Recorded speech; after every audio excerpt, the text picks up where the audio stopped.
하겠습니다. 오늘 우리에게 주신 하나님의 말씀은 누가복음 1장 76절로 79절 말씀입니다. 누가복음 1장 76절로 79절의 말씀, 저와 여러분이 한 절씩 교독하도록 하겠습니다. 이하여 내가 지극히 높으신 이의 선지자라 일컬음을 받고 주 앞에 앞서 가서 그 길을 준비하여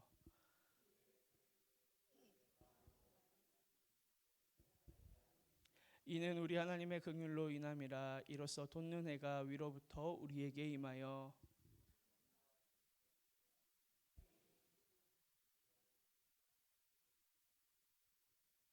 아멘. 할렐루야. 오늘 예배 자리에 오신 여러분들을 주님의 이름으로 환영하고 축복합니다. 씨앗은 땅에 숨겨진 순간부터 곧바로 열매를 맺지 않습니다. 오히려 한동안은 흙 속에 묻혀 아무 일도 일어나지 않는 것처럼 보입니다. 겉으로 보면 사라진 것 같고 썩어 없어지는 것처럼 보일 수 있습니다. 하지만 바로 그 시간에 씨앗 안에서는 가장 중요한 변화가 일어납니다. 껍질이 깨지고 보이지 않는 곳에서 뿌리가 내려지며 때가 되면 땅을 뚫고 나올 준비를 하고 있는 것입니다. 하나님께서 우리를 기다리게 하실 때에도 마찬가지입니다. 아무 일도 없는 것처럼 느껴지는 그 시간, 아무 변화도 없는 것처럼 보이는 그 시간 속에서 하나님은 우리 안에 뿌리를 내리게 하십니다. 그래서 기다림은 멈춤이 아니라 보이지 않는 성장의 시간입니다.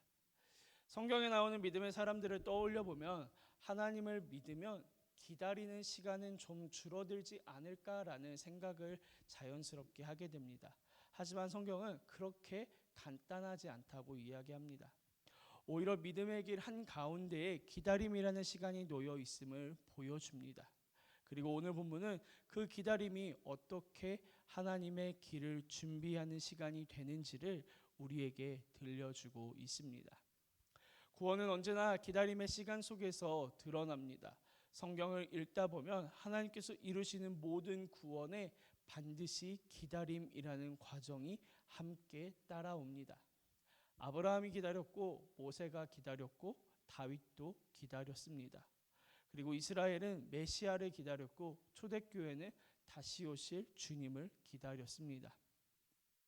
그리고 오늘 우리도 여전히 하나님의 응답과 인도하심, 회복과 새 일을 기다리며 살아갑니다. 기다림 없는 구원은 없습니다. 기다림은 믿음의 또 다른 이름입니다. 하나님이 일하고 계심을 보지 못할 때 주님을 신뢰하는 시간, 응답이 보이지 않을 때에도 하나님은 반드시 선하다는 사실을 붙드는 시간이 바로 기다림입니다. 오늘 본문 속 세례 요한의 이야기는 바로 이 기다림의 영성을 가장 선명하게 담고 있습니다. 세례 요한은 메시아가 오실 길을 미리 준비했던 사람입니다. 그는 스스로 주인공이 되지 않고 자기의 자리를 낮추어 예수님만을 높였던 사람입니다. 그는 흥하여야 하고 나는 쇠하여야 하리라 라고 고백했던 사람, 스스로 불꽃처럼 사라지고 예수님을 세상의 빛으로 드러내기 위해 삶 전체를 헌신했던 사람입니다. 하나님께서는 바로 이런 사람을 기다림의 끝에서 귀하게 사용하셨습니다. 요한의 이야기는 오랜 기다림 속에 살아온 한 부부의 이야기에서 시작이 됩니다. 사가랴와 엘리사벳은 제사장 가문 출신으로 하나님 앞에서 경건한 삶을 살았습니다. 그들은 남들보다 부족한 것이 없었고 신앙적으로도 흠잡을 것이 없는 사람들이었습니다. 그러나 그들에게는 깊은 아픔이 하나 있었는데 그것은 바로 오랫동안 자녀가 없었다는 사실입니다. 당시 유대 사회에서 자녀는 하나님의 축복이자 가문의 명예를 의미했습니다. 그렇기에 불임은 사회적 시선과 내면의 상처를 동시에 안겨주는 현실적인 고통이었습니다. 엘리사벳은 하나님이 사람들 앞에서 느껴야 했던 부끄러움을 거두어 주셨다고 고백할 만큼 깊은 아픔 속에서 살아온 사람이었습니다. 그들의 기다림은 단순한 소망이 아니라 눈물과 침묵, 낙심이 엉켜있는 오랜 세월의 기다림이었습니다. 그런데 어느 날 하나님께서 이 기다림의 시간 속으로 들어오십니다. 천사가 사가랴에게 나타나 내 기도를 하나님께서 들으셨다라고 말합니다. 얼마나 놀라운 표현입니까? 그 기도는 이미 오래전 드렸던 기도였습니다. 아마 사가랴는 기도를 멈춘 지도 오래되었을 것입니다. 왜냐하면 더 이상 아이를 기대하기에는 어려운 나이가 되었기 때문입니다. 그러나 하나님은 사람이 포기한 기도도, 시간이 지나 잊힌 기도도 결코 잊지 않으십니다. 하나님은 우리가 포기한 순간에도 여전히 일하고 계시고 우리가 잊어버린 기도도 기억하십니다. 하나님의 때는 결코 늦지 않습니다. 인간의 시간이 끝나는 곳에서 하나님의 시간이 바로 시작이 됩니다. 천사는 엘리사벳이 아들을 낳을 것이며 그 이름을 요한이라 하라고 합니다. 이 요한이라는 이름은 여호와는 은혜로우시다라는 의미입니다. 기다림의 끝에는 언제나 은혜가 있습니다. 응답의 지체보다 더 큰 은혜는 기다림 속에서 하나님을 새롭게 경험하게 된다는 사실입니다. 바로 그 은혜를 담아 하나님은 이 아이의 이름을 요한이라 정하신 것입니다. 약속하신 대로 아이가 태어나자 온 동네 사람들이 함께 기뻐했습니다. 기다림 끝에 온 생명의 탄생은 그 자체로 하나님의 임재를 증언하는 사건이었습니다. 이름을 짓는 날이 되었을 때에 사람들은 당연히 아버지의 이름을 이어 사가랴라고 부르려 했습니다. 당시 문화에서 이름은 단순한 호칭이 아니라 그 인생의 정체성과 하나님의 부르심을 담는 상징이었기 때문입니다. 그러나 엘리사벳은 단호하게 말합니다. 아니다, 이 아이의 이름은 요한이다, 이렇게 이야기합니다. 그 말을 들은 친척들은 이해하지 못했고 전통을 어기는 행동이라며 사가랴에게 따졌습니다. 하지만 사가랴는 하나님의 말씀을 붙들고 서판에 또렷이 씁니다. 그 이름은 요한이라. 그 순간 그의 입이 열리고 혀가 풀려 하나님을 찬송합니다. 순종은 언제나 기적을 부릅니다. 순종은 닫힌 문을 열고 막힌 길을 열고 어두운 순간을 찬송의 시간으로 바꿔줍니다. 기다림의 끝에는 순종이 있고 순종의 끝에는 찬송이 있습니다. 이 소식은 온 유대 산골에 퍼졌습니다. 사람들은 이 아이가 장차 무엇이 될까 하며 놀라움을 감추지 못했습니다. 하나님께서 오랜 침묵의 시간을 깨트리고 새로운 시대를 여신다는 것을 사람들 모두가 느낀 것입니다. 김중혁 작가의 단편소설 에스키모 여기가 끝이 아니야에 보면 에스키모들이 사용하는 지도가 등장하는데 기본적으로 지도는 각 지점들 사이의 거리를 측정하고 실제 지형을 축소하며 평판 위에 제작한 것입니다. 그래서 지도를 제작할 때뿐 아니라 지도를 읽을 때도 시각을 많이 사용합니다. 하지만 사방이 모두 눈으로 덮여 있는 이 알래스카 같은 공간, 즉 시각으로는 지형들 사이의 변별점을 찾기 힘든 이 공간에서 시각만을 이용하는 지도는 그다지 쓸모가 없을 것입니다. 에스키모들의 지도는 나무를 재료로 사용하여 널찍하거나 길쭉한 형태로 제작됩니다. 이 지도를 사용하기 위해서는 손가락을 나무 지도의 틈새에 끼워서 그 굴곡을 느껴야 하고 그 다음에는 깜깜한 어둠 속에서 해안선의 굴곡을 상상해야 합니다. 이때 가장 중요한 것은 촉각과 상상력이 완벽하게 일치해야만 길을 찾을 수 있다고 합니다. 이런 지도는 기존의 방식이 더 이상 도움이 되지 않을 때 필요합니다. 기존의 신학과 익숙한 질서가 더 이상 삶의 길을 보여주지 못할 때에도 마찬가지입니다. 이스라엘이 살아온 침묵의 시대가 바로 그와 같았습니다. 성전은 있었지만 하나님을 느끼지 못했고 율법은 있었지만 하나님의 임재는 체감되지 않았습니다. 바로 그때 하나님은 광야에서 새로운 시작을 준비하고 계셨습니다. 보이지 않는 가운데 손끝으로 길을 더듬듯 믿음으로 하나님을 기다리게 하신 것입니다. 광야는 인간이 의지할 것이 끊어지고 하나님만 의지하게 되는 자리입니다. 그래서 하나님은 요한을 광야에서 자라나게 하셨습니다. 그는 사람들의 시선과 인정에서 멀리 떨어져 하나님만 의식하는 법을 배웠습니다. 요한의 외침이 광야에서 시작된 것은 우연이 아닙니다. 하나님은 광야 같은 우리의 마음에서 새로운 일을 시작하십니다. 모든 것이 고요해질 때 비로소 하나님의 음성이 들리는 법입니다. 사가랴는 성령의 감동 가운데 아들의 사명을 예언합니다. 오늘 본문 76절로 77절 말씀에 보면 이렇게 기록되어 있습니다. 함께 읽도록 하겠습니다. 시작.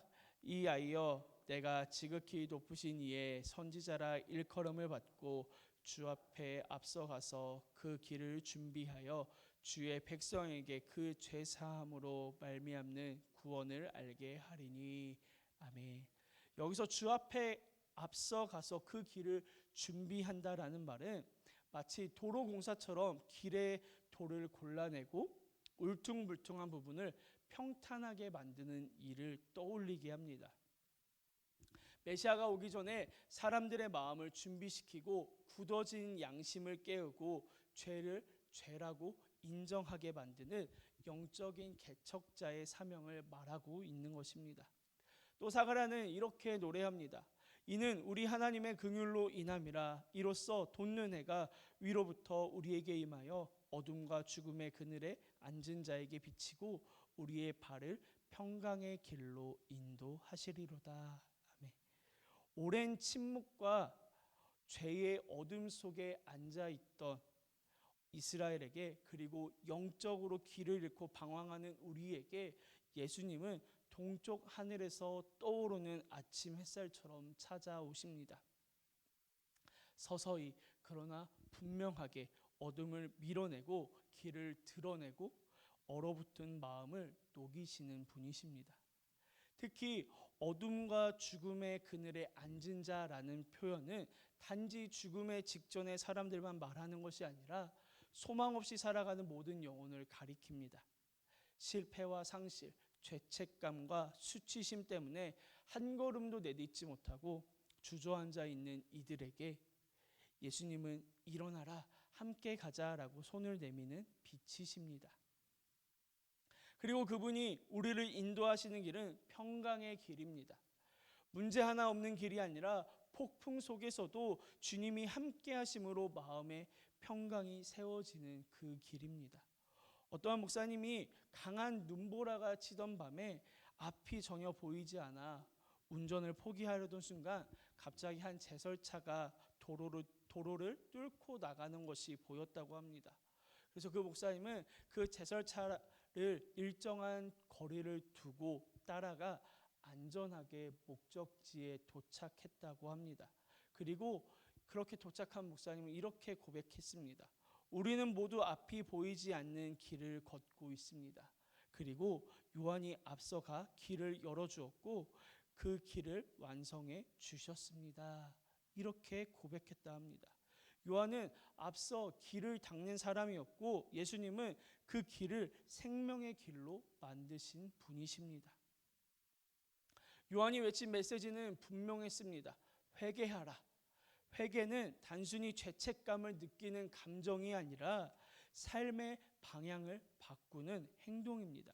내 뜻에서 하나님의 뜻으로, 내 중심에서 하나님 중심으로 돌아서는 것입니다. 요한은 종교적 자부심에 기대어 회개하지 않는 사람들에게 회개에 합당한 열매를 맺으라고 강하게 외쳤습니다.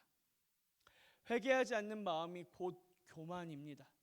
회개는 하나님 앞에 낮아지는 것이며 교만은 하나님 앞에서 자기를 높이는 것입니다.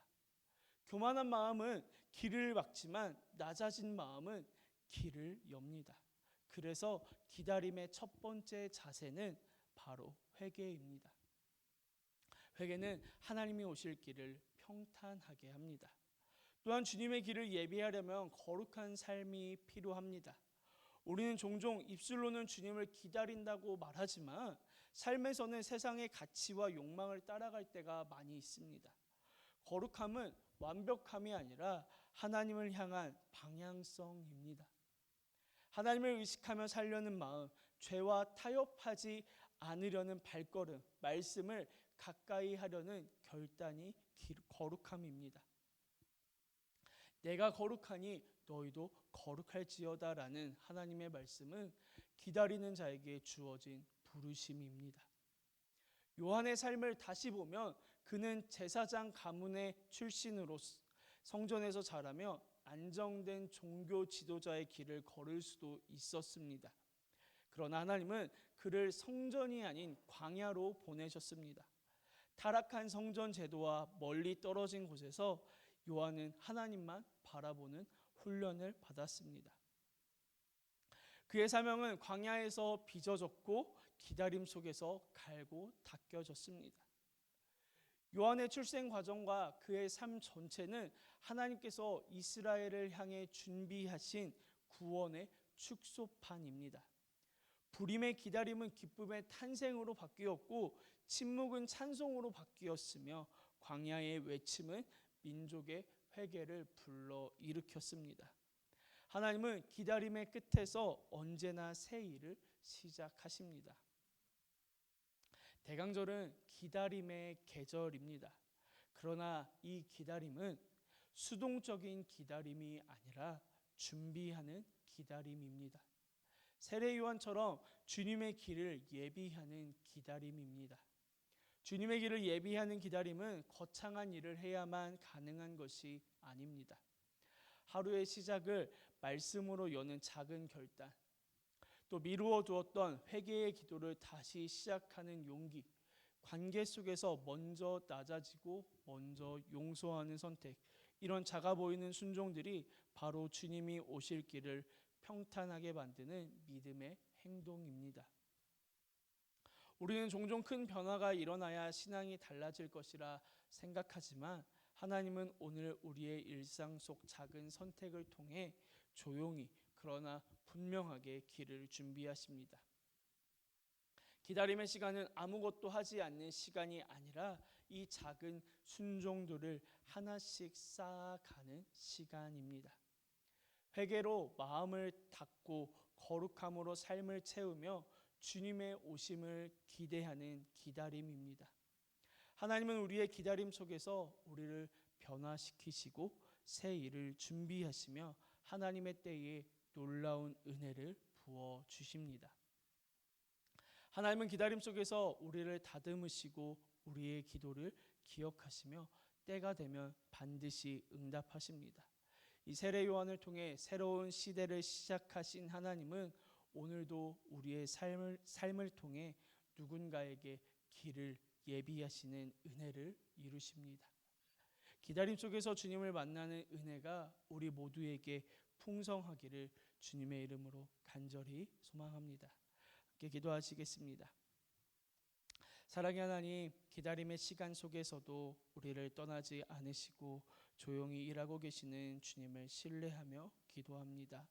아무 변화가 없는 것처럼 느껴질 때 쉽게 지치고 흔들렸던 우리의 마음을 주님 앞에 내려놓습니다.